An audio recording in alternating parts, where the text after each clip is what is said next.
Ask मुफ्ती Tariq Masood. Dead bodies को medical study के लिए इस्तेमाल करना। इंडिया से किसी ने पूछा है, मेडिकल कॉलेजेस में जो डेड बॉडीज़ पर पढ़ाई की जाती है, नीज़ उन्हें काटा भी जाता है, इसकी शरीक क्या हैसियत है? बिल्कुल हराम है, नाजायज़ है ये अमल।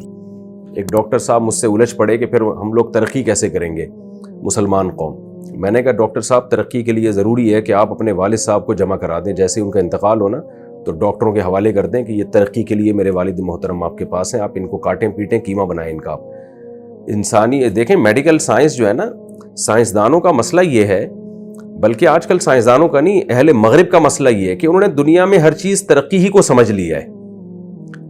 वो तरक्की का भूत उनके ऊपर सवार है, बस तरक्की तरक्की तरक्की। तरक्की के अलावा भी बहुत सारे गम हैं दुनिया में। देखें, मेडिकल साइंस क्या कहती है कि मर्द किसी खातून के साथ जिना करता है तो उससे क्या होता है? मेडिकली कोई नुकसान नहीं होता, बल्कि वक्ती तौर पर मुमकिन है कुछ फायदा हो जाए, उसकी डिप्रेशन खत्म हो जाए, उसकी स्ट्रेस खत्म हो जाए, हो सकता है उस दिन उसको ज्यादा अच्छी नींद आए। तो मेडिकली तो वक्ती तौर पे फायदा हो रहा है, लेकिन इससे सोसाइटी तबाह हो रही है, खानदानी निजाम तबाह बर्बाद हो रहा है, वलद ज़िना बच्चे पैदा हो रहे हैं। तो साइंस जो है ना, एक चीज को देखती है, मजहब बहुत सारी चीजों को कवर करता है। मजहब सिर्फ ये नहीं देखता कि आपने हैंड प्रैक्टिस करके अपनी टेंशन दूर कर ली और अपनी डिप्रेशन दूर कर ली तो हैंड प्रैक्टिस को प्रोमोट करना शुरू कर दे, और जिना करके आपकी रिलैक्स हो रहे हैं आप तो जिना को प्रोमोट करना शुरू कर दे। इस्लाम क्योंकि दीन इलाही है ना, खुदा का दीन है, तो उसने जब अहकाम हमें दिए तो तमाम इंसानों को देख के दिए कि किस किस चीज के क्या क्या साइड इफेक्ट हो सकते हैं। तो इसी तरह याद रखें, इंसान की लाश वो काबिल एहतराम है। तभी इस्लाम में ये नहीं है कि आप बंदा मर गया तो आप उसको ऐसे ही दफना दें।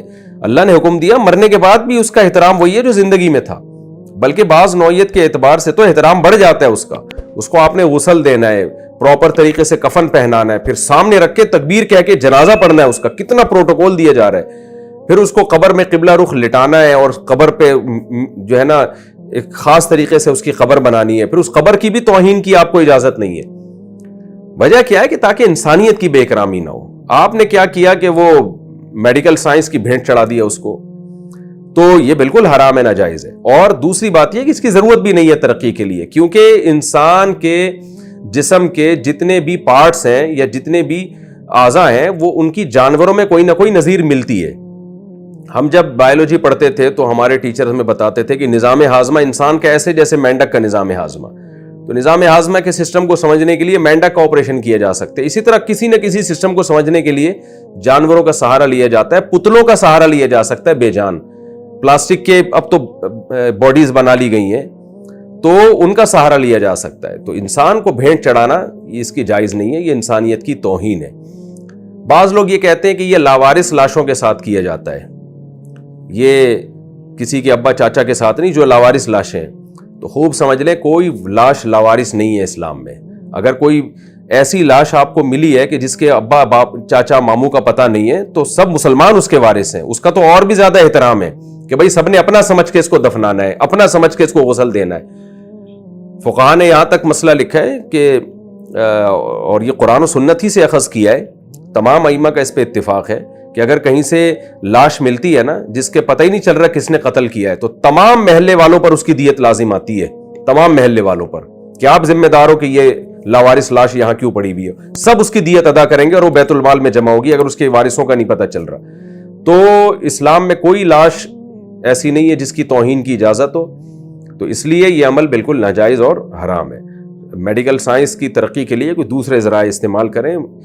प्लास्टिक के जो पुतले आ रहे हैं उन पे ये अमल सीखा जा सकता है, ये जानवरों के जरिए सीखा जा सकता है। लेकिन चूंकि गैर मुस्लिमों का तो कोई मजहब ही नहीं है, मेडिकल साइंस में ही तरक्की ही का भूत सवार है उनके ऊपर, तो उनका आप देख लो कि अखलाकियात तो सारी एक तरफ हो गई हैं। होमोसेक्सुअलिटी की इजाज़त दे दी और बाज़ डॉक्टर हैंड प्रैक्टिस को प्रमोट कर रहे हैं। जिना तो सोसाइटी में ऐसा फैल गया क्योंकि डॉक्टर कहते हैं मेडिकली जिना से कोई नुकसान नहीं। आज डॉक्टर कहते हैं कि जिना सेहत के लिए नुकसानदेह है, फिर देखो WHO कानून बना के इस पे पाबंदी लगा देगी।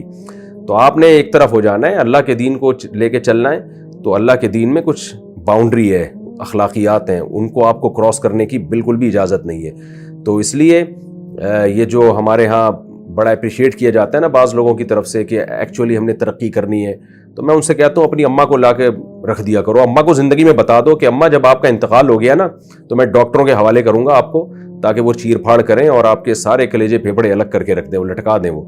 تو دیکھو تمہاری ماں تمہیں کیسے بددعائیں دیتی ہے. تو جب کوئی عورت اس طرح لاوارث ہو تو وہ بھی کسی کی ماں ہے, نہیں ہے تو وہ سب مسلمانوں کی ماں ہے وہ. اور اپنے ابا کو زندگی میں بتا دو کہ ابا چونکہ میڈیکل سائنس میں یہ جائز ہے کہ انسانی لاش پہ تجربہ کر سکتے ہیں, لہذا آپ کے انتقال کے بعد میں آپ کو جمع کرا دوں گا, ڈاکٹروں کے حوالے کر دوں گا. دیکھو ابا کیسی بددعائیں دیں گے. آپ کہہ سکتے ہو کہ ہم جو لاش دیتے ہیں وہ تو کسی کا ابا نہیں ہے, غلط ہے, وہ کسی نہ کسی کا باپ ہے, نہیں ہے تو سب مسلمانوں کا باپ ہے, وہ سارے انسانوں کا باپ ہے.